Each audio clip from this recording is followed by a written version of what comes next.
मालगाव शहरामध्ये भरतनगर एरियामध्ये दोन कुटुंबामध्ये भरपूर दिवसापासून खूप वर्षापासून वाद आहेत। एक दुसऱ्यांवरती भरपूर गुन्हा दाखल केलेले होते एक दुसऱ्यांवरती, आणि आज सकाळी त्यांचा कोणत्या तरी विषयावर भांडण झालं आणि एक दुसऱ्यांवरती मारहाण वगैरे झालेले होते।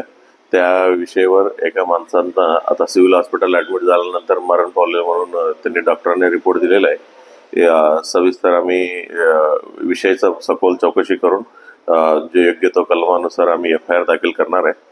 आणि ही काही राजकीयाचा काही संबंध नाही आहे, आजचं इलेक्शनचा विषय पण काही संबंध नाही आहे। कोणी कोणत्याही विषयावर अफवावर कोणी विश्वास ठेवू नये। सर्व लोकांनी आपल्या घराच्या बाहेर येऊन वोटिंगच्या प्रक्रियेमध्ये तुम्ही सहभाग व्हावी असं मी पोलीस डिपार्टमेंटतर्फे आवाहन करतो। म्हणजे FIR दाखल करण्याची प्रक्रिया चालू आहे। आमच्या ताब्यात 6 ते 8 लोक आहेत। म्हणजे एकदा FIR दाखल झाल्यानंतर विषय पूर्ण सखोल चौकशी झाल्यानंतर किती लोकांना अटक करायची याच्यावर डिसिजन घेण्यात येईल।